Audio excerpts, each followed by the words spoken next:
Sepertinya kali ini Mbak Ida akan memandu acara ini, yaitu kita akan memasuki acara Jaksa Mempawah Menyapa. Jadi di hari ini biasanya Mbak Ida sendiri, tapi kali ini kami akan didampingi oleh dua narasumber dari Kejaksaan. Jadi saya Praja, jangan kemana-mana, selalu setia bersama kami di 91,2 FM Radio Suara Praja, Radio Pemerintah Daerah Kabupaten Mempawah.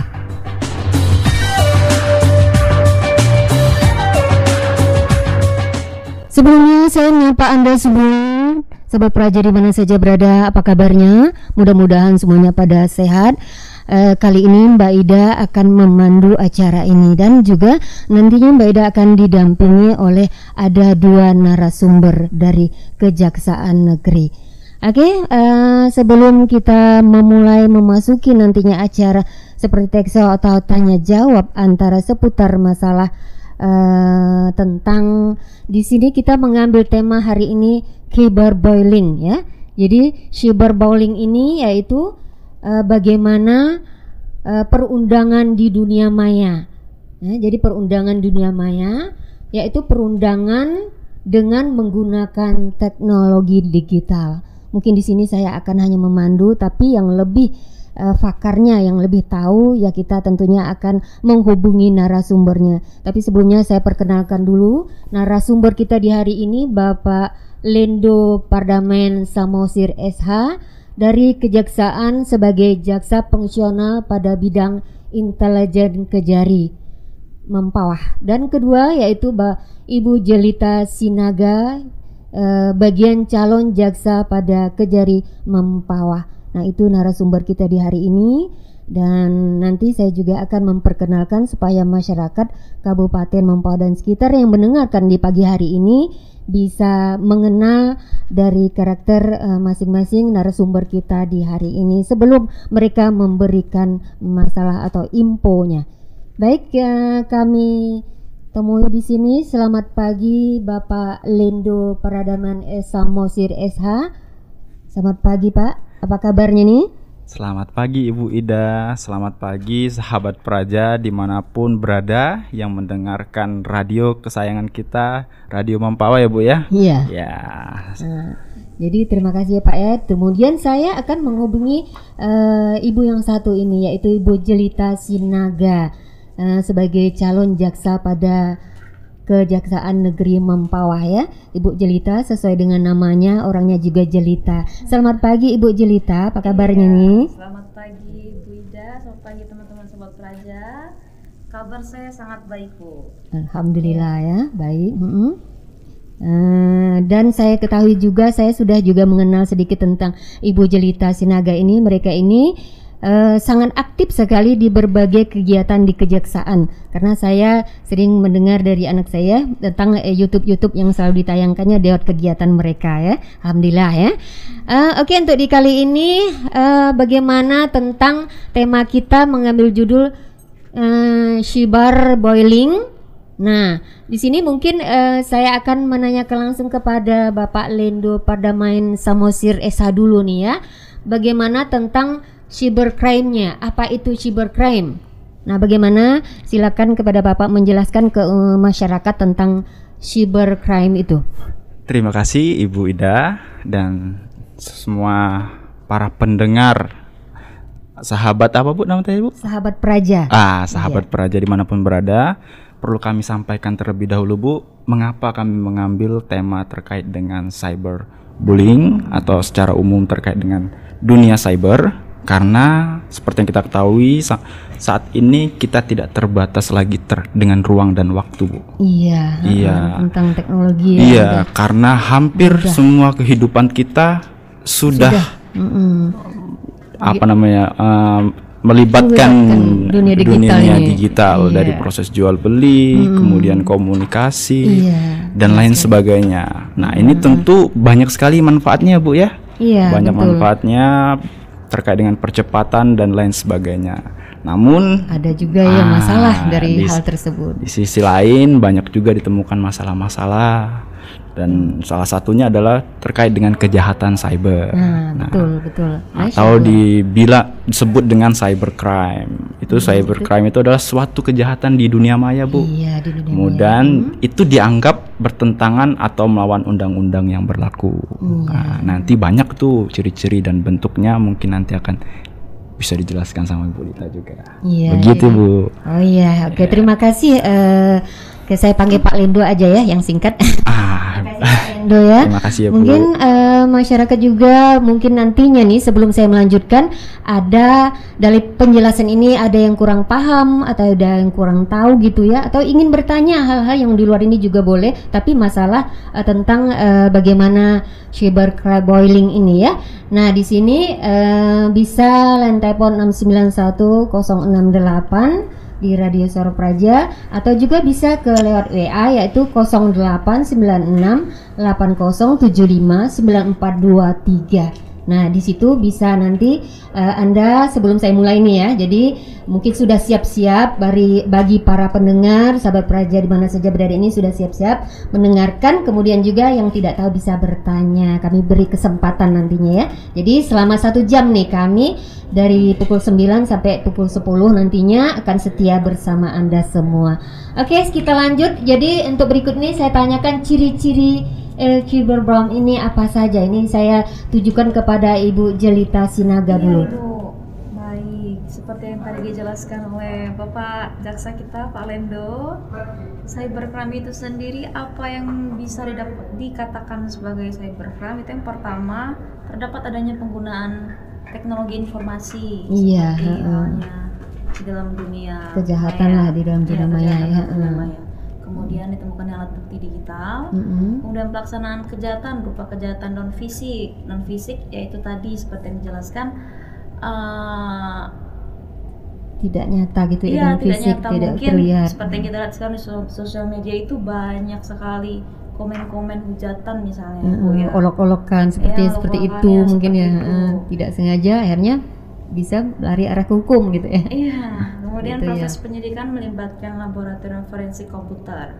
Kemudian sifat kejahatan bersifat non-violence atau tidak menimbulkan kekacauan yang mudah terlihat. Tidak jelas gitu ya. Iya. Tapi itu termasuk kejahatan ya. Iya. Itu ciri-cirinya ya. Iya, Pak. Selanjutnya, Baik. jenis kejahatan yang termasuk dalam cybercrime itu apa saja tuh kira-kira nih di sini? Ya. Jenis kejahatannya ya. Terkait dengan jenis kejahatan di dunia maya atau terkait dengan cybercrime itu banyak, Bu, jenis-jenisnya. Salah satunya adalah teroris internet. Iya, Mungkin nanti teroris propaganda ya, Bu ya, yang dilakukan sama teroris melalui media Media sosial tadi ya. media internet. Kemudian nanti juga terkait dengan bagaimana penyaluran dananya, terkait dengan pendanaan terhadap teroris itu kan juga kemudian konten-konten yang disebarkan sama teroris ini untuk membuat ketakutan dan lain sebagainya, itu bagian dari cyber teroris.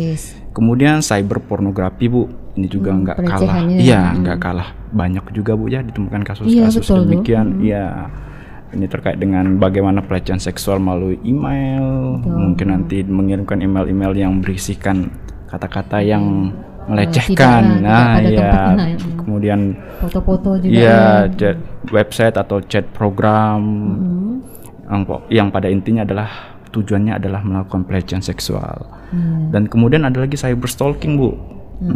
Ini cyber stalking ini terkait dengan pelaku tersebut menjelek-jelekan seseorang dengan menggunakan identitas seseorang yang telah dicuri, sehingga menimbulkan kesan buruk terhadap orang tersebut. Jadi dia pakai identitas orang, menjelek-jelekan dan lainnya. Nanti kan yang timbul adalah seseorang itu dijelek-jelekan, sehingga merasa orang itu merasa nama baiknya tercemar, seperti itu ya. Kurang lebih begitu, Bu. Kemudian ada hacking, penggunaan program abilities yang bertentangan dengan hukum. Nah, khusus untuk tema kita, salah satu jenis kejahatan juga adalah cyberbullying, Bu. Iya, betul. Apa saja itu cyberbullyingnya sebenarnya? Perlu kami sampaikan juga, Bu, kenapa kami concern terhadap tema ini. Karena sekarang ini, Bu, marak sekali perundungan atau bullying di dunia maya. Tentu apabila tidak disikapi dengan baik ini menjadi masalah, Bu. Betul sekali ya. Kalau sudah berjalan dibiarkan dibiarkan gitu, aja. Jadi ada tindakannya, ada yang karena apa? Anak-anak kita, Bu ya, dan kita semua di sini pasti sangat bersentuhan dengan media maya. Betul, seperti menggunakan komputer, komputer itu kan. Hampir semua dari kita mempunyai media sosial, Bu. Entah itu ada Instagram, Twitter, telepon, kemudian Twitter ya, Instagram, Facebook dan lain-lain. Nah, ketika kita menggunakan media sosial ini, Bu, potensi untuk banyak menjadi korban bullying itu tinggi. Banyak sekali. Jadi survei yang dilakukan ternyata itu bagi pelecehan di bawah umur. Iya, apalagi perundungan tersebut terhadap anak di bawah umur. Kemudian hal tersebut akan menjadi masalah terhadap anak tersebut. Anak tersebut akan ketika menerima bullying dan tidak disikapi dengan baik, tentu akan menimbulkan anak tersebut menjadi kehilangan kepercayaan diri. Dan ketika sudah kehilangan kepercayaan diri, anak tersebut akan depresi. Dan juga tidak mungkin, Bu ya, seperti banyak kasus-kasus di beberapa daerah, anak tersebut akhirnya mau bunuh diri. Lalu tidak mau sekolah. Tak mau sekolah, menyendiri, minder. Iya, sementara dan itu pastinya menghilangkan potensi anak. Dan kita juga nggak pengen pastinya anak-anak Indonesia potensinya harusnya sangat besar, tapi karena perbuatan-perbuatan tersebut jadi hilang. Karena itu kita konsen sekali terhadap tema ini, Bu. Iya, betul sekali. Tadi salah satunya bagaimana suatu hal yang dapat dikatakan cyberbullying tadi ya. Ini tindakan tidak menyenangkan, tindakan itu ya, serangan fisik juga ya. Jadi kalau yang dilakukan itu yang berulang-ulang juga seperti itu termasuk ya. Terus apa yang dapat menyerat pelaku cyberbullying nih? Mungkin orang pasti penasaran nih kan. Pasti ada nih tindakan atau yang menjerat masalah berkode dengan hukum lah nih ya bagi pelaku cyberbullying ini. Silakan Mbak Julita mungkin nih akan menyampaikan. Iya, Bu. Jadi cyberbullying ini dapat dijerat dengan Undang-Undang ITE, Bu, yaitu Undang-Undang Nomor 11 tahun 2008 tentang informasi dan transaksi elektronik. Lebih spesifiknya itu pasal 29 Undang-Undang ITE. IT-nya ya. Nah, bagaimana pula tuh praktek cyberbullying ini yang sering dilakukan? Nah, cara-caranya bagaimana? Mungkin masyarakat ingin tahu juga nih ya, dari kata cyberbullying, hukum di dunia maya gitu ya, dan bagaimana sering dilakukan tuh cara-cara prakteknya. Iya, Bu, mungkin seperti yang kita lihat yang sekarang ini sering kebanyakan terjadi itu di sosial media ya, Bu ya. Nah, iya, betul. Instagram, Facebook, Twitter, YouTube bahkan. Seperti yang kita lihat di Instagram itu misalnya ada artis yang ngeposting foto gitu, terus banyak komentar netizen yang tidak suka, menghujat gitu. Nah itu jadi termasuk cyberbullying, misalnya lu jelek gitu, atau apaan sih ini gitu-gitu. Itu juga termasuk berarti ya. Termasuk Ibu. Kemudian melakukan miss call berulang-ulang, seperti ya teror lewat telepon gitu, Bu. Iya betul. Kemudian mengirimkan email, SMS atau chat berisi hinaan atau ancaman. Nah, ini juga bisa nih, misalnya di WhatsApp ya. Prakteknya cyberbullying tadi. Kemudian menyebarkan gosip yang tidak menyenangkan lewat ini seperti yang saya jelaskan tadi, lewat jejaring media sosial, Instagram, Facebook, Twitter, TikTok dan lain-lain. Kemudian pencuri identitas online dengan cara membuat profil palsu, kemudian melakukan aktivitas yang merusak nama baik seseorang atau akun fake. Nah, ini juga marak terjadi nih sekarang, Bu. Betul sekali. Iya. Jadi dia mengatasnamakan seseorang gitu buat mungkin mencari data dari orang lain. Kemudian supaya orang itu Pak Lendo, supaya orang itu jelek namanya, dijadikan atas nama orang itu gitu. Padahal bukan dia yang berbuat. Kemudian berbagi gambar pribadi tanpa izin. Itu juga tidak boleh ya. Kita tidak boleh, Bu. Sembarang berbagi gambar pribadi. Kemudian mengunggah informasi atau video pribadi tanpa izin. Itu juga ada undang-undang tadi itu ya. Undang-undang nomor 11 13 juga. tadi ya. Kemudian membuat blog berisikan keburukan terhadap seseorang. Iya. Seperti itu, Bu. Dah pokoknya seputar bagaimana ini kan sering terjadi selama ini di masyarakat di dunia Iya, benar. digital lah seperti itu ya. Nah selanjutnya bagaimana kalau solusi dalam penanggulangan cyberbullying nih? Ini cybercrime-nya ya. Ya. Nah, sama mungkin ya. Jadi apa bedanya saya tanyakan dulu nih ya. Cybercrime dengan cyberbullying ini dulu. Jadi kalau cybercrime itu kejahatan cyber, Bu. Kejahatan cyber. Ya, termasuknya juga adalah pembulian. Nah, jadi apa namanya cyberbully ini termasuk Cyberbullying? ya termasuk dari kejahatan cyber. Kejahatan cyber. Ya. Ada kaitannya situ. Nah, jadi bagaimana solusi dalam penanggulangan tersebut? Ya, perlu sampaikan juga Bu ya terkait dengan fokus kita kan terkait dengan cyberbullying Bu ya. Kenapa cyberbullying ini menjadi suatu hal yang marak terjadi dan sulit disikapin Bu. Karena yang satu korban itu biasanya anak-anak Bu ya.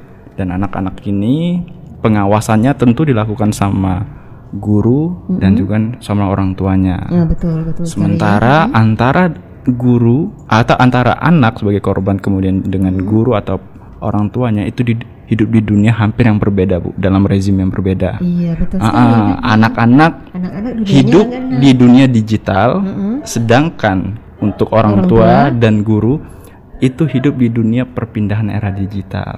Nah, Ibaratnya udah beda dunia. anak beda dunia. Iya, Jadi meningkatkan pemahaman tentang hal itulah ya. sehingga apa namanya kesulitan ini Bu, kadang-kadang orang tua mengawasin, ternyata Betul. anaknya jadi korban pelaku bully. Mungkin anaknya sendiri tidak mau berterus terang ya, mau Iya. bercerita bahwa dia dibully seperti itu. Nah, itu kendalanya juga Bu, karena anak-anaknya merasa malu. Iya, kemudian ada lagi stigma dari masyarakat. Stigma dari masyarakat tuh, alah cuma dibully aja, cuman begitu aja. Nah, ini yang harus sepele, dianggap sepele seperti itu dan ya. itu yang harus kita sampaikan kepada sahabat Praja, bahwa ketika ada saudara, teman yang bercerita kalau dia didengar lah, ya didengar. didengar dibully, jangan langsung menghakimi alah begitu aja. Karena setiap dari kita itu punya latar belakang yang berbeda, baik dari pendidikan dan lain sebagainya. Jadi kalau kita anggap itu sebagai hal yang menurut kita itu sebagai hal yang biasa, bukan tidak mungkin bagi dia itu sangat melukai. Iya. Jadi Oke, sampai di situ dulu ya, kita break dulu. Nanti masih banyak nih yang akan disampaikan, mungkin masyarakat nih masih setia mendengarkan di 91,2 FM-nya Radio Suara Praja di Mempawah. Jadi Anda jangan kemana-mana. Setelah ini nanti kita lanjutkan masih acara ini.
Baik sahabat Puraji di mana saja Anda berada, itu tadi telah kita dengarkan satu tembang dan kita lanjut lagi nih ya. Jadi santai aja kita di hari ini sambil menikmati suasana pagi dan kita mendengarkan apa yang akan disampaikan oleh kedua narasumber kita ini ya. Jadi masih nih materi seputar Sharon Bowlingnya ya, Shebar Bowlingnya, bagaimana untuk hal sekarang ini kan sudah kita ketahui ini sudah nyata ya, bukan lagi dialami banyak orang.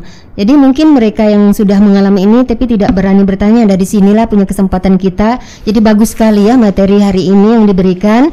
Jadi masyarakat yang tidak tahu bisa tahu bagaimana tentang hukum di dunia maya ini ada. Jadi jangan kira-kira sembarangan. Jadi jangan mengambil suatu tindakan yang bisa melanggar hukum. Jadi itu ada ya, bukan hanya di dunia nyata tapi juga di dunia maya ada hukumnya. Jadi hati-hati dalam hal tersebut. Nah, nanti kita lanjut lagi penjelasan lebih rinci dari Bapak ini ya. Kita silakan kembali bagaimana Pak Lendo ini akan menjelaskan solusi dalam penanganannya juga, bagaimana hukumnya itu.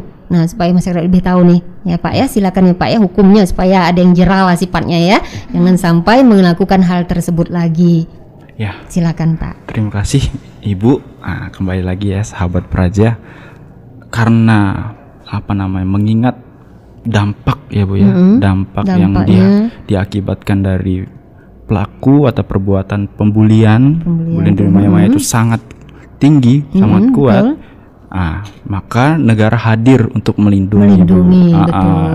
Dengan diterbitkannya Undang-Undang ITE dan secara tegas Bu di pasal 27 Undang-Undang ITE itu ada pidana, ada larangan terkait dengan perbuatan mendistribusikan atau mentransmisikan atau membuat dapat diaksesnya informasi elektronik dan atau dokumen elektronik yang memiliki muatan melanggar kesusilaan. Itu terkait dengan kesusilaan. Kemudian terkait dengan perjudiannya juga ada di pasal 2. Itu termasuk juga perjudian. Kemudian di pasal 3 itu terkait dengan muatan penghinaan atau pencemaran nama baik. Karena sekali lagi Bu, kenapa itu dilindungi? Iya, betul sekali itu. Nah, kenapa itu dilindungi kan? Iya, kenapa harus nama baik dilindungi? Ya, tentu tadi yang kita sampaikan kayak di awal. Ketika orang lain menjelek-jelekan, mungkin nanti secara pribadinya merasa tersinggung, kemudian depresi, menyendiri dan lain sebagainya. Itu akibatnya tadi ya. Akibatnya dari tindakan itu, itulah akibatnya. Sehingga hal tersebut dilarang, Bu. Iya, betul. Jadi ada hukumnya. Ya, dan terhadap pelanggarannya ada hukumannya. Betul sekali ya. Itu kalau untuk pidananya diatur di pasal 45 Undang-Undang ITE. Jadi orang yang melakukan perbuatan yang dilarang tersebut akan diancam pidana dengan pidana penjara paling lama 6 tahun. Jadi hati-hati ya teman-teman. Ingat tuh, dengar ya masyarakat sahabat Praja di masa belajar 6 tahun hukumnya ya. Itu ngeri juga ya. Ya kalau dulu itu kan Bu, jaga lisanmu. Sekarang kan bahasa kerennya jaga jari jemarimu. Betul. Dulu jaga lisanmu, sekarang bahasanya jaga jari-jarimu. Oke nih ya. Jari jemari lebih bahaya. Lebih bahaya rupanya, bukan setajam lidah ya. Jadi setajam jari-jari juga nih ya. Iya Bu, karena ada tindakan hukumnya. Kalau lidah itu kan cuma mungkin 3-4 orang yang mendengar. Tapi kok jari ini satu dunia bisa melihat. Iya. Bukan mendengar. Orang udah mengambil gambar screenshot, betul sekali. Melihat ya, melihat istilahnya. Tadi mendengar, yang ini melihat ya. Secara nyata. Jejak digital tidak pernah mati kalau kata orang. Tapi bagaimana misalnya nih, ini saya pula bertanya ya. Kalau dia ini kan istilahnya tidak nyata, orangnya kan tidak kita tahu mana tuh. Jadi memberikan kepada mereka untuk tindakan itu tuh gimana untuk pemanggilannya, apa sifatnya seperti itu? Ya tentu itu nanti kan ada proses penegakan hukum Bu ya. Ada proses penyelidikan, penyidikan, kemudian penuntutan.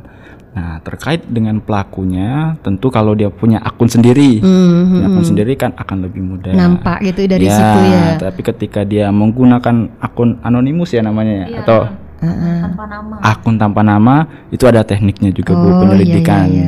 menggunakan laboratorium forensik, nanti kelihatan itu di mana diaksesnya, Ya, di kemudian HP apa, di HP apa, nomor HP-nya juga. nomor bisa HP-nya dilihat. berapa. Iya betul, mudah sebenarnya. Ya.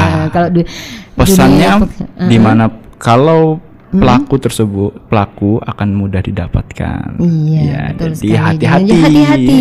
Ya, Sifatnya jangan berpikir saya pakai kan akun gitu kan, fake nih. pakai akun tidak nyata nih bisa nih Iya. digelapkan, misalnya disimpan gimana gitu ya supaya tidak ketahuan. Rupanya ada yang pihak yang lebih tahu dalam IT-nya ya. Oke. Mungkin Kak Lita pernah nggak jadi korban bully nih? Pasti pernah dong, Mbak. Memang kadang ya di dalam rumah tangga kita juga sering tuh biasa kan, cuman kita tidak menyadari bahwa itu adalah pembulian.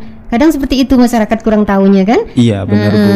Walaupun mereka merasa dihina di apa mereka tapi tidak tahu bahwa itu tuh adalah ada hukum di situ. Nah baik sekali nih ya dengan acara ini mungkin mereka sudah mengerti. Cuman mungkin tadi saya katakan bagaimana mereka harus melapor kemana, tindakan yang dilakukan. Apalagi mungkin kita orang tua anaknya dibully kan, seperti itu saya bertanya ya. Nah gimana kita sebagai orang tua untuk melapornya itu? Nah mungkin seperti itu bisa dijelaskan juga nih ya Mbak Bu Julita atau Bang Lendonya. Iya, seperti yang tadi Pak Lendo jelaskan itu Bu, maka perlunya adanya pengawasan dari orang tua, Orang itu sendiri tua, kepada anak. anak-anaknya bawah umur lah ya. Ya, terlepas pun itu entah di bawah umur Ibu, karena sosial media ini sifatnya sangat kejam sebenarnya. Karena kita tidak bisa mengontrol. Ya kita tidak bisa mengontrol seseorang di situ. Nah jadi yang harus mengontrol itu diri kita sendiri. Betul, Bagaimana cara betul kita sekali. bersikap di sosial media, betul bagaimana sekali cara itu ya. kita memberikan komentar di sosial media orang lain seperti itu Bu. Sekali. Jadi jangan disalahkan juga orang yang membuli kita. Jadi kita introspeksi diri ya. Iya. Nah seperti itu. Jadi kita juga Iya, mungkin dari kita sendiri yang penyebab itu kan. Iya mungkin seperti dari halnya postingan kita sendiri gitu yang seperti akan itu. menimbulkan sifat bully tadi itu ya. Iya akan menimbulkan orang minat untuk melakukan satu hal tindak kejahatan itu. Iya, orang akan menghujat misalnya menghujat postingan kita sendiri ya. Kita harus mengontrol diri kita sendiri dalam bersosial media seperti itu Bu. Iya, alhamdulillah ya. Oke.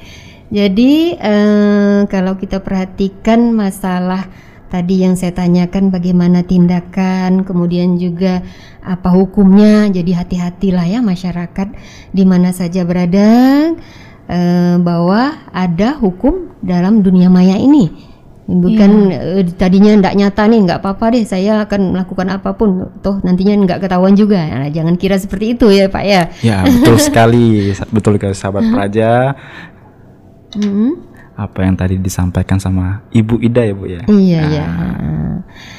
Oke, jadi masih mungkin ada informasi lainnya masalah bullying ini Pak yang bisa masih diberikan kepada masyarakat, karena antusias biasanya masyarakat nih ingin tahu hal ini juga. Maka karena berhubung dengan digital ini semuanya dari anak kecil, besar, remaja, kemudian juga orang tua sampai yang lansia juga punya biasa menggunakan dunia digital ini. Ya, seperti yang tadi disampaikan Bu ya di awal Bu ya, gimana dampaknya, kemudian ancaman pidananya ada. Tapi yang ingin kami tegaskan di sini sebenarnya untuk mengajak aja Bu, mengajak seluruh masyarakat Indonesia pada umumnya, khususnya nih Bu, untuk sahabat Praja yang mendengarkan saluran ini, untuk sama-sama membuat dunia maya itu nyaman untuk kita berkomunikasi, untuk menghilangkan kebencian-kebencian, kemudian menghilangkan konten-konten yang dapat merugikan orang lain yang tidak perlu. Dan satu lagi, apabila tidak ada keperluan yang mendesak ya untuk penggunaan sosial media itu ya yang perlu-perlu aja. Yang perlu-perlu aja, karena dunia nyata itu jauh lebih indah Bu. Iya betul sekali kalau dimanfaatkan untuk hal yang berguna ya. Dunia nyata itu lebih ya banyak bersosialisasi di dunia nyata lah. Karena dunia media sosial itu selagi ada hal-hal yang diperlukan atau yang usaha kita di dunia media sosial ya bolehlah. Tapi kalau itu lebih baik kita menghabiskan kehidupan kita di dunia nyata Bu. Oke, betul-betul sekali Pak itu. Karena terkadang beda penyampaian akan di dunia nyata dengan di sosial media itu bisa berbeda. Nanti akan menimbulkan asumsi buruk kepada orang yang menanggapi itu gitu Bu. Iya, Itu akan betul, menimbulkan seperti tadi cyberbullying itu. Ya. Memancing Memancing Iya. istilahnya kan. Mancing keributan Mancing kepada keributan kepada orang lain. Mungkin niatnya dari awal sih enggak lah mungkin ya, Iya. tapi karena kelewatan tadi ya, kelepas omong dan lain sebagainya, tindakannya akhirnya lari ke hukum. Ya, Seperti tapi itu ya. apapun itu perbuatan tersebut tidak dibenarkan. Iya, betul sekali, tidak dibenarkan. Ya, makanya tuh Bu, ketika kita memutuskan menggunakan media sosial, berarti kita harus bisa Siap lah gitu ya. Sudah siap bersikap dewasa untuk menerima apa yang terjadi di media sosial. Betul sekali ya. Tadi pesannya kan lebih baik habiskan duniamu di dunia nyata. Ketika Cantik harus sekali ya. berselancar di media sosial. Kita sama-sama buat media sosial itu sehat. Oke, ya betul sekali ya. Jadi jangan sampai gara-gara segelintir orang seperti ini akhirnya banyak yang tak mau gitu ya, tidak mau berkecimpung di dunia digital. Nah, jangan sampai hal tersebut terjadi karena itu akan ketinggalan zaman lah. Ini udah zamannya seperti itu. Jadi kita bisa memilah dan memilih mana yang sebaiknya untuk kita lakukan, bermanfaat atau tidak bermanfaat tuh kita buanglah. Seperti itu mungkin pesan dari maksud tujuan dari kejaksaan ini ya Pak ya. Betul sekali.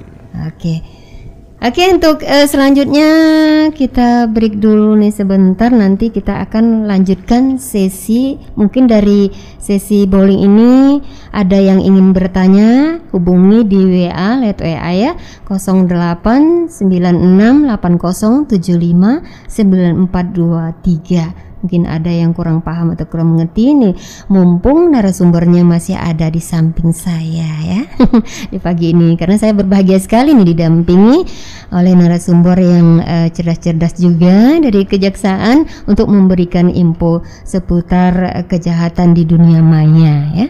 Oke, kita akan break dulu dan kita nanti melanjutkan tentang bahasan tentang pemilu ya Pak ya. Siap, Ibu. Ada sedikit nih tentang pemilu. Oke.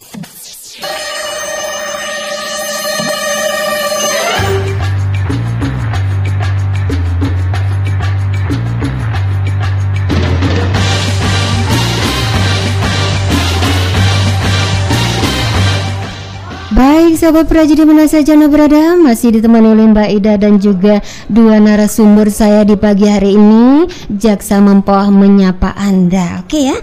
Oke nih, untuk di hari ini alhamdulillah Mbak Ida juga sangat berbahagia karena nggak sendiri, selalu biasanya siaran sendiri. Akhirnya di kali ini setelah tadi kita break sebentar dengan suatu tembang yang menghibur Anda semua, kita lanjutkan untuk tadinya masalah cyberbullying atau hukum atau tindakan kejahatan perundangan dunia maya ya. Tapi kali ini kita lari ke tentang pemilu nih. Nah ya, jadi kita ketahui bagaimana tentang pemilu tahun 2024 kan adanya nanti pemilu serentak ya, pemilihan legislatif dan juga pemilihan presiden dan wakil presiden. Nah itu tentu masyarakat sudah tahu bagaimana tentang pemilu ini. Kenapa nih kok dari pemilu seharusnya kan KPU menjelaskan, tapi kok larinya ke kejaksaan? Tapi ini ada hubungannya. Jadi prinsip pemilu itu ada masuk di situ ada tentang permasalahan hukum ya, hukum. Nah, bagaimana nanti penjelasan dari kedua narasumber kita nih tentang pemilu, apa saja nanti hubungannya. Jadi apa persyaratan, sebelumnya ini saya tanyakan dulu nih, apa persyaratan terhadap persyaratan terdaftar sebagai pemilu. Nah, masyarakat ingin tahu nih Pak Lendo, bagaimana apa persyaratan terdaftar sebagai pemilu. Silakan ya, Pak Lendo. Terima kasih Ibu. Sebelum kami menjawab terkait apa yang Ibu tanyakan tersebut, sebelumnya kami ingin menyampaikan Bu, kejaksaan ini adalah bagian dari Sentra Gakumdu. Sentra Gakumdu adalah sentra penegakan hukum terpadu di situ, terkait dengan kepemiluan. Iya, di sana ada Bawaslu, kemudian ada kepolisian, kemudian ada kejaksaan. Oke nih. Itu ketika telah terjadi pelanggaran pemilu. Namun kami di sini sebagai bagian penegakan hukum tersebut, kami ingin mencoba represif preventif preventif dulu, mencegah dengan sebelum terjadi. dengan memberikan sosialisasi tersebut Bu. Betul, seperti itu Kemudian ya. mengenalkan kepada masyarakat terkait dengan kepemiluan, karena kan banyak sekali masyarakat kita ini anti terhadap pemilu Bu ya, anti terhadap politik, Golput lah, apa dan sebagainya, karena ketidaktahuan itu tadi ya. anti terhadap politik, padahal politik ini adalah suatu hal yang baik Bu. Iya, betul bagaimana suatu cara kita memperoleh pemimpin kita, karena di Undang-Undang Dasar itu Bu, itu telah diamanatkan Bu, kedaulatan itu berada di tangan rakyat. Ya, betul sekali. Iya, rakyat yang memiliki kedaulatan terhadap negara. Jadi jangan sia-siakan ya, rugi. Tapi kan tidak mungkin juga setiap dari kita pasti kan punya keinginan, nggak mungkin akan setiap orang itu bisa menunjukkan hak iya. Ada Oleh karenanya negara membuat perwakilan terhadap masyarakat tersebut. Nah, dan perwakilan itu yang memilih rakyat langsung. Jadi kebijakan-kebijakan dari rakyat tersebut disampaikan ke perwakilannya. Nah, melalui pemilihan. Dan itulah di tahun 2024 itu kita akan memilih wakil-wakil ini Bu. Kita akan memilih pemimpin-pemimpin kita, mulai dari presiden, wakil presiden, DPR RI, DPRD, kemudian DPRD kabupaten kota, kemudian pemimpin kita di di daerah, iya, gubernur, bupati. Ya, sehingga di tahun 2024 ini akan dilaksanakan secara serentak di seluruh Indonesia. Dan karena kedaulatan tersebut berada di tangan rakyat, pastikan bahwa masyarakat tersebut telah terdaftar sebagai pemilih. Nah, terkait persyaratannya itu akan dijelaskan dengan Ibu Lita, Bu. Iya, silakan Bu Lita. Oke, apa sih persyaratan terdaftar sebagai pemilih? Yang pertama itu ya harus warga negara Indonesia yang pastinya Iya, Pak betul sekali. Kemudian genap berusia 17 tahun atau lebih pada hari pemungutan suara sudah kawin atau sudah pernah kawin. Kemudian tidak sedang dicabut hak pilihnya berdasarkan putusan pengadilan yang telah mempunyai kekuatan hukum tetap. Kemudian ini tadi saya bilang berdomisili di wilayah negara kesatuan Republik Indonesia dibuktikan dengan KTP elektronik. Kemudian berdomisili di luar negeri yang dibuktikan dengan KTP elektronik, paspor dan atau surat perjalanan laksana paspor. Jadi warga negara Indonesia yang sedang di luar negeri itu bisa. Kemudian dalam hal pemilih belum mempunyai KTP elektronik sebagai dimaksud tadi dapat menggunakan kartu keluarga. Kemudian yang terakhir tidak sedang menjadi prajurit Tentara Nasional Indonesia Bu atau anggota kepolisian negara Republik Indonesia. Jadi tidak ada hak pilihnya ya. TNI. Oke. Terus bagaimana tuh cara mengecek apakah telah terdaftar sebagai pemilih? Nah, bagaimana tuh Mbak? Iya. Jika Sobat Praja sudah memenuhi syarat yang tadi saya sampaikan, kita dapat mengecek itu di website Bu. Websitenya cek.dpt.online.kpu.go.id. Nah, nanti kalian bisa buka linknya di website. Kemudian jikalau nama kamu belum terdaftar, Sobat Praja bisa langsung datang ke KPU di kabupaten atau kota di domisili Sobat Praja berada. Nah, tadi saya udah coba juga ini Bu, buka cek dptonline.kpu.go.id. Nah, nanti itu iya sudah pasti dong Bu. Nah, nanti kita masukin NIK kita ke dalam situ, ke dalam website itu. Nanti kita bisa cek di situ apakah kita sudah terdaftar atau belum. Nah, jikalau kita sudah terdaftar nanti ada muncul nama, kemudian lokasi tempat kita bisa memilih ya, Pak Lendo. Ya, betul sekali. Benar. Oke nih ya. Terus apa yang harus dihindari dalam pemilu 2024 ini? Ya. Nah, ini terakhir saya bertanya nih ya, apa yang harus dihindari dalam pemilu 2024? Ya, terima kasih Bu. Pemilu 2024 itu adalah pesta demokrasi Bu ya. Pesta kita bersama. Jadi namanya pesta tuh harus meriah Bu, harus dipenuhi dengan kebahagiaan dan lain sebagainya. Tentu kita tidak menginginkan pesta kita itu diliputi dengan kebencian dan lain-lain Bu. Nah, oleh karenanya terhadap pemilu ini Bu, kami sudah memetakan Bu apa-apa saja yang potensi terjadi selama pelaksanaan pemilu yang ini yang berpotensi mengacaukan pemilu. Salah satunya potensi yang kerap terjadi itu adalah terkait dengan politik kebencian, Bu. Politik kebencian berlandaskan sara, suku, agama, ras. Nah, ini bahaya, Bu. Ada tindakan. Iya, karena ada undang-undangnya di situ. Kenapa ini bahaya? Karena apabila konflik ini tidak disikapi dengan baik akan meluas menjadi konflik sosial. Iya, tentu itu nggak kita inginkan ya, Bu ya. Betul. Iya, karena pemimpin kita akan berganti setiap 5 periode. Tapi kekacauan yang terjadi bisa berlangsung lama gara-gara itu tadi ya. Dan yang siapa yang dirugikan ya tentu masyarakat. Iya. Dan jangan sampai politik kita ini diwarnai dengan kebencian atas sara, Bu ya. Betul sekali. Masyarakat juga diharapkan untuk sama-sama menjaga, dan kemudian tentu terkait dengan netralitas, kemudian netralitas dari aparat TNI Polri dan ASN juga, Bu ya. Iya, betul sekali ya. Semuanya harus bekerja sama untuk menangani masalah ini, bukan hanya pihak kejaksaan aja gitu ya. Dan tidak memihak, Bu, yang TNI Polri serta ASN itu tidak memihak. Karena tadi kan kalau terkait dengan ASN tentu kita punya ini, Bu ya, punya pegawai-pegawai yang mungkin nanti kebijakannya ketika kita memihak akan kebijakan yang menguntungkan salah satu paslon juga tidak baik kan, Bu. Iya, betul sekali. Dan kemudian adalah harapannya, Bu ya, di pemilu ini kita menghindari hoax, Bu.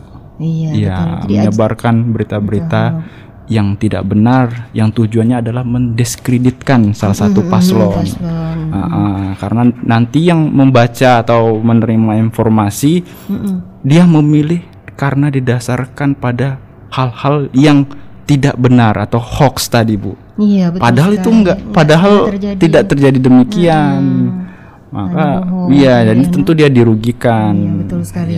Kan yang dirugikan juga nanti akhirnya masyarakat. Dan masyarakat juga. Padahal ini loh pemimpin yang baik, tetapi karena dari masyarakat menyebarkan hoax sehingga kredibilitas dia turun dan masyarakat menilai itu buruk, dan akhirnya masyarakat lagi tidak mendapatkan pemimpinan yang baik. Ya. Oke, terima kasih sekali ya. Tapi terus bagaimana nih untuk ajakan pemilu damainya nih, hubungannya dengan Mbak Jelita dan Pak Lendo nih ya. Silakan, bagaimana untuk mengungkapkan ajakan pemilu damai. Ya, tentu satu, Bu ya. Harapannya tadi mari kita menyongsong pemilu ini untuk menghindari politik yang berbau sara, kemudian kebencian, berita hoax, dan mendiskreditkan salah satu paslon, ya tadi dengan sarana-sarana berita bohong dan lain sebagainya. Dan pesan, Bu, dari Kejaksaan Negeri Mempawah dan Kejaksaan Republik Indonesia, kita boleh beda pilihan, tetapi tetap jaga persatuan dan kesatuan Republik Indonesia. Pemilu 5 tahun kita hidup. Iya, betul sekali. Kita hidup kan berdampingan untuk satu sama lainnya gitu ya.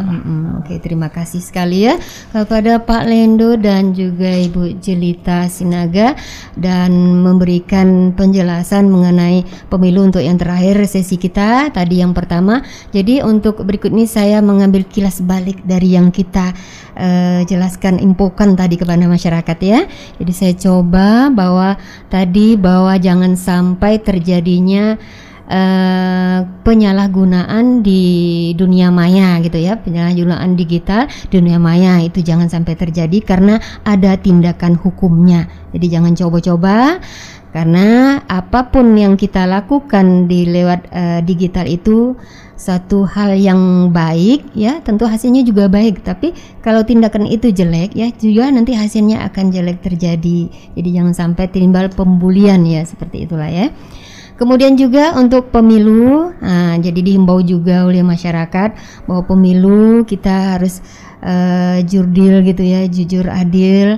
Jadi jangan adanya tindakan sara dan lain sebagainya menjatuhkan lawan yang akan nantinya misalnya presiden itu kandidatnya siapa, jadi jangan saling menjatuhkan, kita sama-sama berdampingan untuk memilih pemimpin yang tepat, yang sesuai, tentunya bisa untuk kedepannya 5 tahun kedepannya memimpin Indonesia tercinta ya.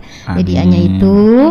Mungkin saya juga mengucapkan terima kasih atas kehadiran Pak Lendo Perdamaian Samosir SH dan juga Ibu Jelita Sinaga di pagi hari ini memberikan hal yang baik sekali ya, yang bermanfaat sekali untuk masyarakat kita ketahui. Mungkin di lain kesempatan mungkin Pak Lendo dan Jelita bisa juga memberikan hal-hal yang lain, mungkin seputar bagaimana tentang hal yang lainnya apa gitu dari kejaksaan ya. Sebelum saya menutup acara ini, saya juga akan mengirim salam nih untuk Bapak Didi Adiotomo SHMH selaku Kepala Kejaksaan Negeri Mempawah. Selamat pagi ya Pak ya, berserta jajarannya yang berada di sana. Jadi anak buah Bapak ada di radio sekarang ini, mungkin juga pasti sedang mendengarkan nih Pak ya. Oke, mudah-mudahan apa yang disampaikan ini bermanfaat bagi kita semua.